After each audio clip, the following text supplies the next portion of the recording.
Happiness isn't something life gives you when it feels generous. It's something you choose, especially on the days when nothing feels right. The world will test you. It will drain your energy, confuse your mind, and whisper that joy can wait until things get better. But if you listen to that voice, you'll be waiting forever. Real happiness begins when you stop waiting. Every morning, you wake up at a crossroads. One path is easy. You complain, scroll, react, and let the day drag you wherever it wants. The other path is quiet but strong. You decide, before anything happens, that today matters. Not because it's perfect, but because you're here. And that choice changes everything. Some days you'll feel light. Other days, heavy and tired for no clear reason. That's normal. What matters is what you do next. Do you sink into it, or do you rise anyway? Strength isn't loud. It's simply showing up when quitting feels easier. The strongest people aren't always happy. They're disciplined. They train their mind to look for meaning instead of excuses. They don't wait to feel motivated. They move first and motivation follows.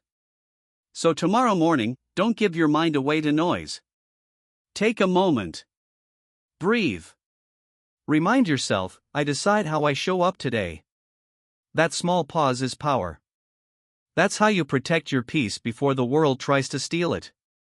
And when the day gets hard, and it will push gently but firmly. Do one more step. Give a little more effort. Not to impress anyone. Not to prove anything. But because every time you push when it's hard, you become harder to break. Happiness isn't comfort. It's courage. It's choosing light when darkness feels easier. It's showing up for yourself, again and again.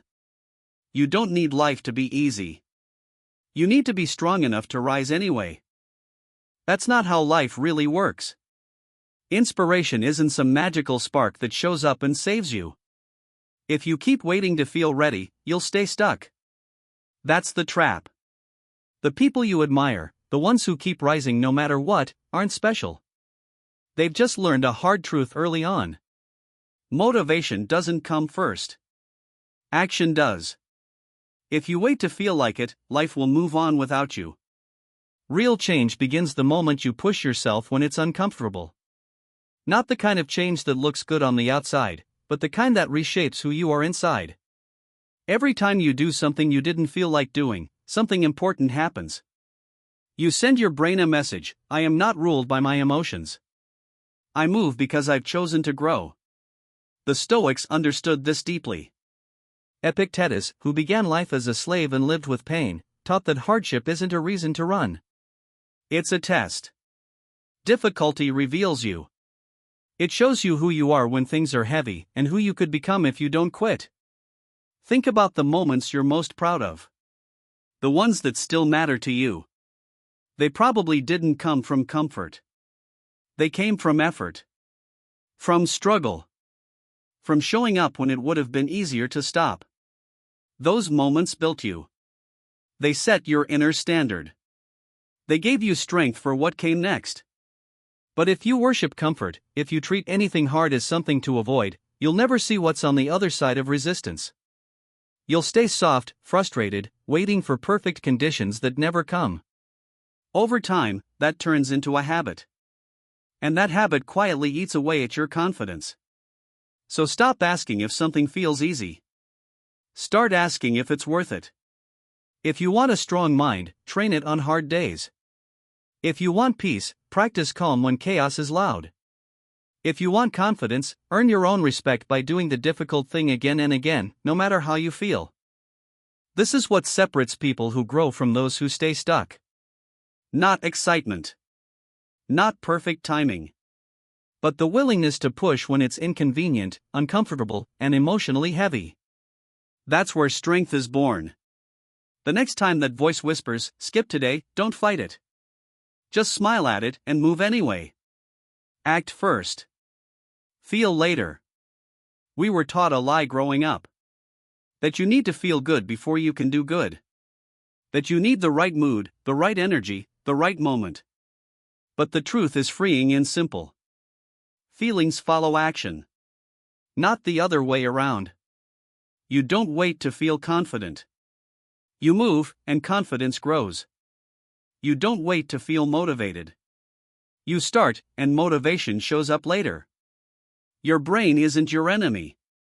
It just follows patterns. If you've trained it to wait for comfort, it's learned to delay your power. That's why days turn into years. Because emotions change, but action creates momentum. The Stoics knew this.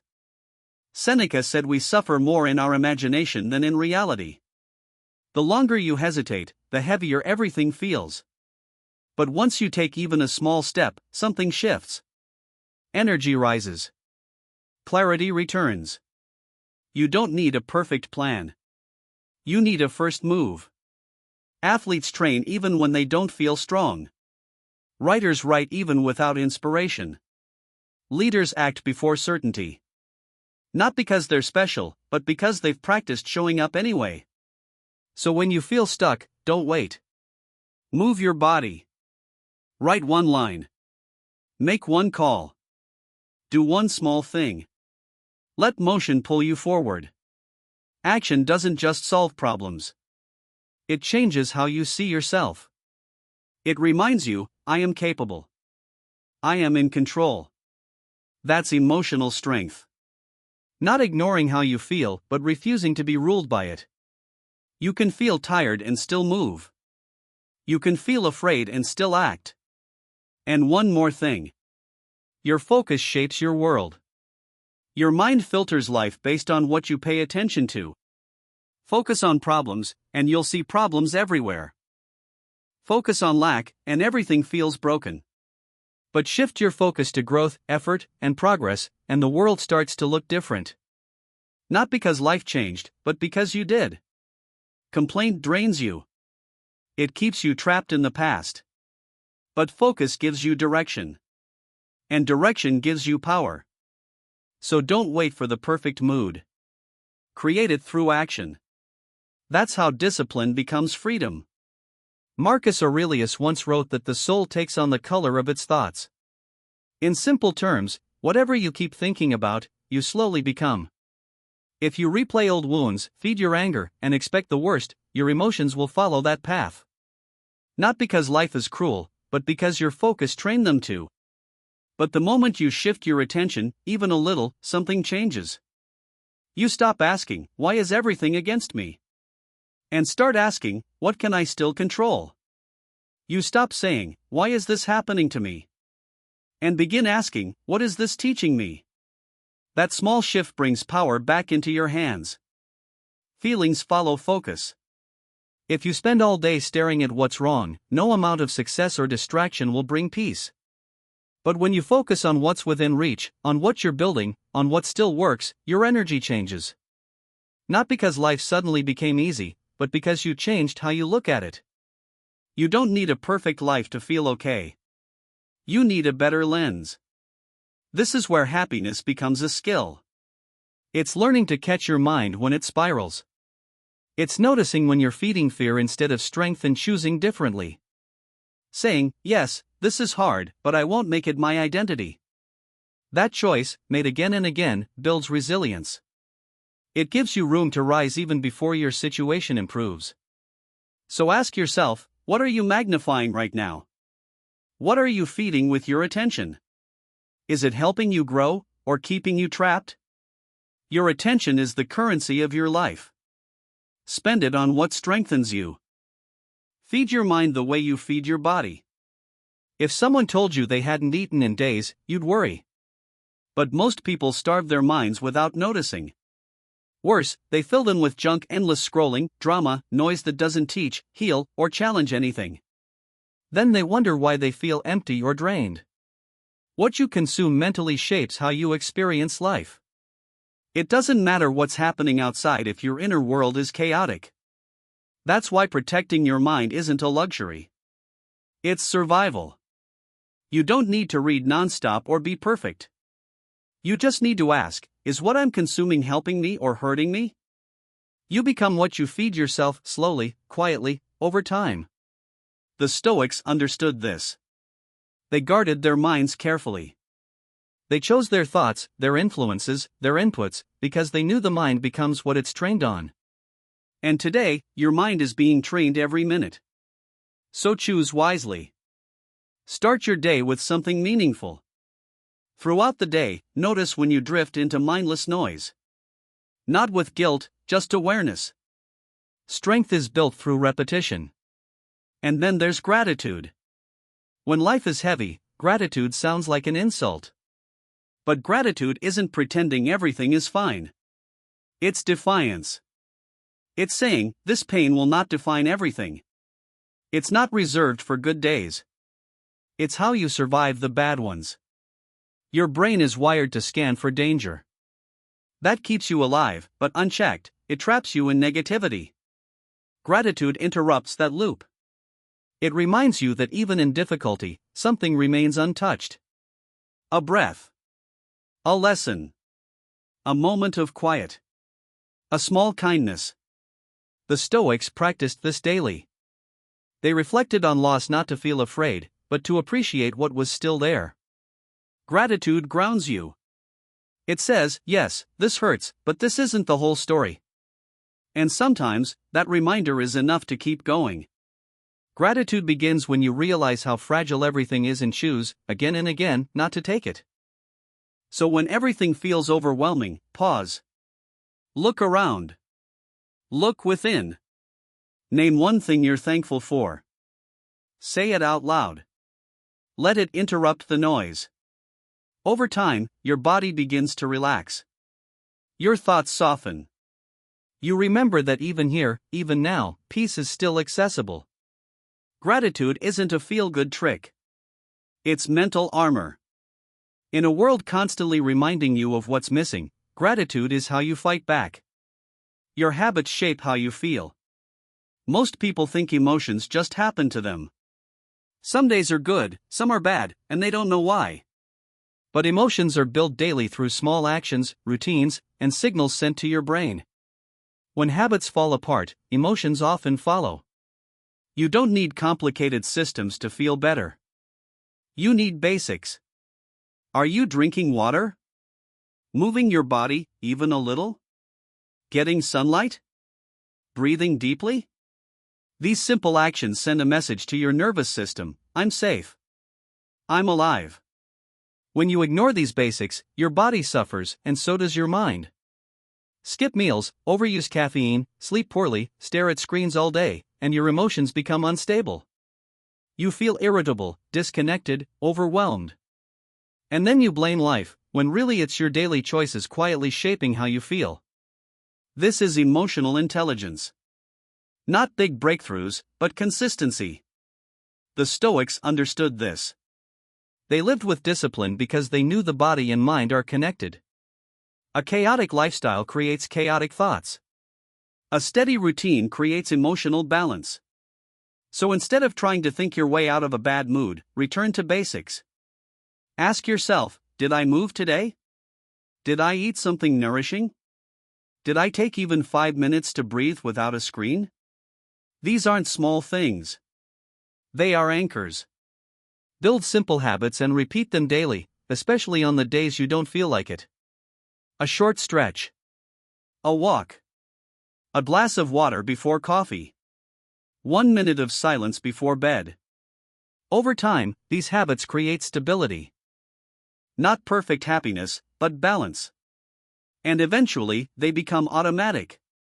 You no longer rely on motivation just to feel okay. Your life starts supporting you instead of draining you. That's real freedom. Your peace is your responsibility. At some point, you realize no one is coming to protect your inner calm. Not your friends. Not your job. Not your family. People will pull at you, demand from you, drain you, not because they're bad, but because they're human. If you don't guard your peace, you'll give it away to anyone who brings chaos. Peace isn't something life hands you when things calm down. Life doesn't calm down. New problems always arrive. If you wait for peace to be given, you'll spend your life reacting to everyone else's storms. The Stoics knew this well. Their lives weren't easy or quiet. But they understood one truth: peace is built inside, not granted from outside. And once you take responsibility for it, no one can take it from you. The Stoics lived through war, exile, betrayal, and loss. Their lives were not peaceful on the outside. Yet they trained peace on the inside. Not as a feeling, but as a discipline. They built it like a fortress, brick by brick, through perspective, boundaries, and clarity about what truly mattered. Epictetus had every reason to be bitter, yet he taught something powerful: no one can disturb your peace unless you allow them to. That truth still applies today. Peace doesn't come from escaping chaos. It comes from learning how to stand steady inside it. That means learning to say no. Not out of anger, but out of self-respect. It means stepping away from arguments that go nowhere. Letting go of people who treat your calm like it's disposable. Refusing to explain yourself to those who have already decided not to understand you. Boundaries aren't about pushing people away. They're about protecting the quiet space where your mind can breathe and your values can exist without being constantly challenged. Yes, you'll be judged for it. Some will call you cold. Others will say you've changed. But ask yourself who benefits when you have no boundaries. Often, the ones offended by your peace are the ones who relied on your exhaustion. Your job isn't to keep everyone comfortable. Your job is to stay whole. Rooted. Clear.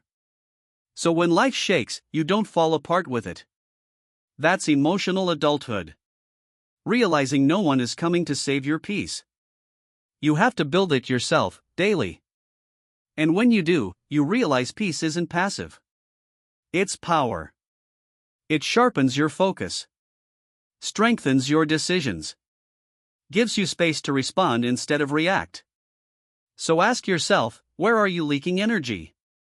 Who has too much access to your thoughts and emotions? What habits pull you into noise instead of grounding you? You don't need to control the world to feel calm. You only need to control what you allow in. And the moment you take responsibility for that, without blaming anyone else, is the moment you begin living on your own terms. Your mind can be trained. Most people assume their thoughts are fixed. Whatever pops into their head feels true, final, unquestionable. But both the Stoics and modern science agree on this: thoughts are habits. And habits can be changed. The problem is, most people never question their thinking. They believe every fear, every doubt, every harsh story their mind creates. They confuse overthinking with intelligence. But that's not clarity. That's mental chaos. Your brain is built to protect you. It scans for danger, for what could go wrong. That's useful in emergencies, but exhausting in daily life. If you don't interrupt that loop, you'll live in constant tension, even when nothing is actually wrong. That's why mental training matters. The Stoics practiced imagining difficulty not to scare themselves, but to prepare their minds. Marcus Aurelius wrote to himself daily, not to vent, but to correct his thinking. He caught weak thoughts and replaced them with stronger.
make it noisy and complicated. We chase too much, compare too often, say yes too easily. Joy disappears